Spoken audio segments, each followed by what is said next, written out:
తెలంగాణలో car party ఖాళీ కానుందా? కీలక నేతలంతా జంపు కానున్నారా అంటే రాజకీయ వర్గాల నుంచి అవుననే సమాధానమే వస్తుంది. ఇప్పటికే చేవెళ్ల నుంచి బీఆర్ఎస్ అభ్యర్థిగా ప్రకటించిన రంజిత్ రెడ్డి కాంగ్రెస్ లో చేరగా తాజాగా వరంగల్ అభ్యర్థి కడియం కావ్య కూడా అస్తం గూటికి చేరుతున్నారు. వీళ్ల బాటలోనే మరో ఇద్దరు ఎంపీ అభ్యర్థులు కారు పార్టీకి బైబై చెప్పనున్నారని తెలుస్తోంది. అస్తం పార్టీలోకి వెళ్లి అక్కడి నుంచి ఎన్నికల బరిలో నిలుస్తారనే టాక్ వస్తోంది. బీఆర్ఎస్ ప్రకటించిన కొందరు ఎంపీ అభ్యర్థులు ఇంకా ప్రచారం మొదలు పెట్టలేదు.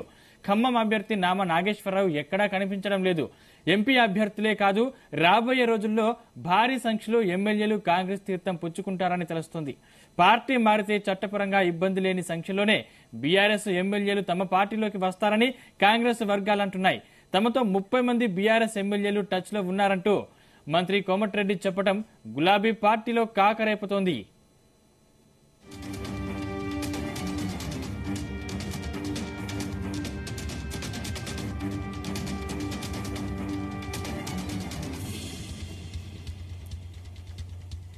ఇదే అంశానికి సంబంధించిన మరిన్ని పూర్తి డీటెయిల్స్ మా బ్యూరో చీఫ్ నరేందర్ అందిస్తారు. నరేందర్. రైట్ సందీప్, మొన్న అసెంబ్లీ ఎన్నికల టైంలో 3 నెలల క్రితం తొలికిసలాడుతూ కనిపించినటువంటి బీఆర్ఎస్ పార్టీ ఇప్పుడు ఒక్కసారిగా ఖాళీ అవుతున్నటువంటి దృశ్యం మనం చూస్తున్నాం. కేశవరావు కావచ్చు, లేదంటే అదేవిధంగా కడియం శ్రీహరి కావచ్చు, కడియం శ్రీహరి కూతురు కావచ్చు, ఇట్లా రంజిత్ రెడ్డి గాని ఇట్లా చాలా మంది వరుస బట్టి 3 సిట్టింగ్ ఎంపీలు, 2 ఎమ్మెల్యేలు ఇప్పటికే కాంగ్రెస్ పార్టీ తీర్థం పుచ్చుకున్నారు. మరికొంతమంది కూడా ఇదే బాటలో ఉన్నట్టు కూడా అర్థమవుతుంది. ఇంకా లోక్సభ ఎన్నికలకు దృష్టిలో పెట్టుకుని ఇప్పటికే కేసీఆర్ అభ్యర్థులను ప్రకటిస్తూ వచ్చారు.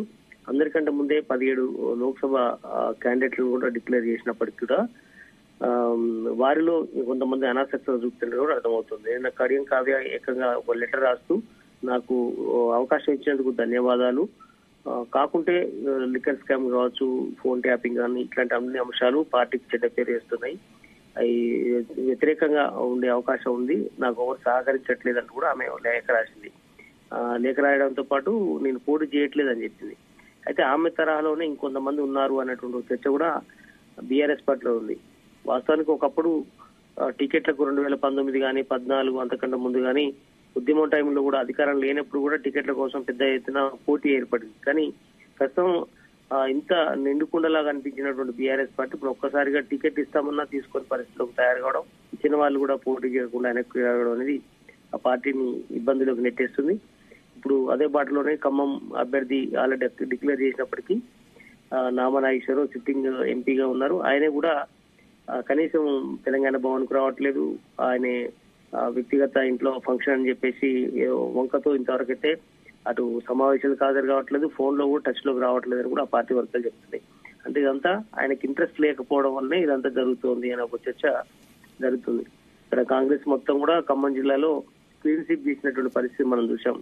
ఒక్క భద్రాచలం మినహాయించి దాదాపు అన్ని స్థానాలు కాంగ్రెస్ కైవసం చేసుకుంది. ఉన్న భద్రాచలం సీటు కూడా తెల్ల వెంకట్రావు ఇప్పటికే కాంగ్రెస్ కు సపోర్ట్ గా నిలుస్తున్నారు. ఆయన అధికారికంగా చేరడమే తరువాయి ఆల్మోస్ట్ రేవంత్ రెడ్డిని వీళ్ళందరినీ కూడా కలవడం జరిగింది.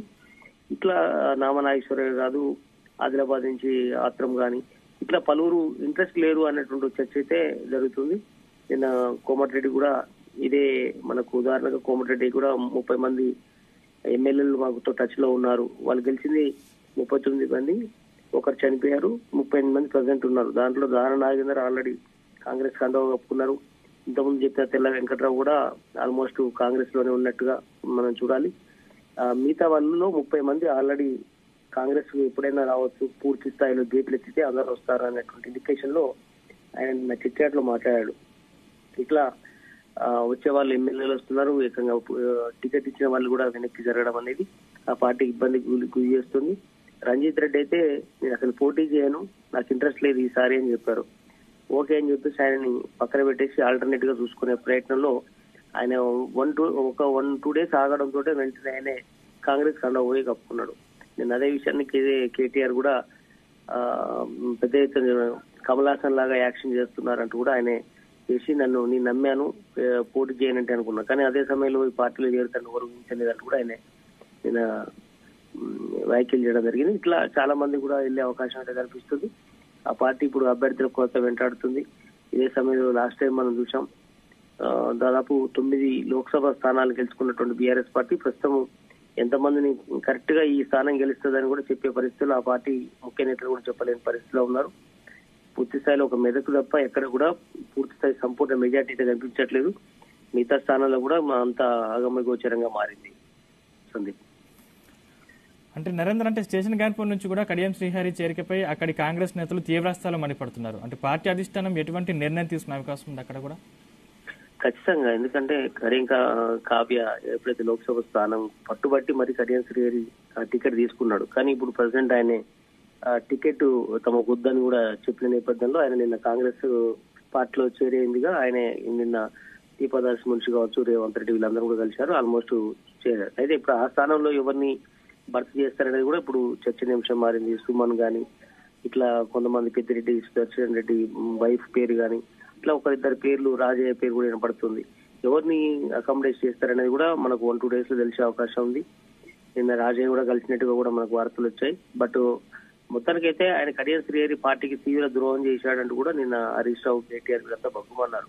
ఎందుకంటే అక్కడ వేరే వాళ్ళకు టికెట్ ఇప్పియకుండా తమకే టికెట్ కావాలని చెప్పడం, చివరికి అందరు వెళ్ళిపోయేదాకా ఉండడం, చివరికి ఆయన కూడా వెళ్ళిపోవడం అనేది పార్టీని తీవ్రంగా కలిసివేసేదిగా చూస్తున్నారు. ఒకప్పుడు రాజయ్యకు టికెట్ ఇవ్వకుండా కడియం శ్రీహరికి టికెట్ కావాలని కూడా గతంలో అసెంబ్లీ ఎన్నికల టైంలో మాట్లాడాడు. బట్ ఆయన విషయంలో కూడా అదే ఇష్యూ చేశాడు. మళ్ళీ బిడ్డ విషయంలో కూడా టికెట్ కావాలని చెప్పి వేరే వాళ్ళకు రాకుండా ఆరూరు రమేష్ కావచ్చు ఇట్లాంటి వాళ్ళు టికెట్ అడుగుతున్నా ఆయనకు ఎవరికొచ్చు నాకే ఇవ్వాలని చెప్పి చివరికి ఆ బిడ్డను కూడా పోటీ చేయించకుండా చేయడం అనేది ఆ పార్టీలో తీవ్రంగా పరిగణిస్తున్నారు. ఇట్లాంటి వ్యక్తులు మళ్ళీ భవిష్యత్తులో మళ్ళీ బీఆర్ఎస్ గడప కూడా తొక్కనీయం, క్షమాపణ చెప్పినా కూడా తీసుకోమని కూడా నిన్న హరీష్ రావు లాంటి సీనియర్ లీడర్లు చెప్తున్నారు. చూడాలి, ఇట్లా చాలా మంది కూడా పార్టీ నుంచి వెళ్లే వాళ్ళు కనిపిస్తున్నారు. ముఖ్యంగా అయితే మనం సిట్టింగ్ ఎంపీగా డిక్లేర్ చేసిన వాళ్ళు కూడా మేము చేయలేము అని చేతులు ఎత్తేయడం అనేది ఇప్పుడు పార్టీలో మరింతగా డ్యామేజ్ చేసే అవకాశం ఉంది. మిగతా స్థానాల్లో గట్టి అభ్యర్థులు అనుకున్న వాళ్ళు కూడా వాళ్ళకు కూడా ఓట్లు వేస్తారా లేదా అనే చర్చ కూడా ఉంది ఇట్లాంటి వ్యాఖ్యలతో.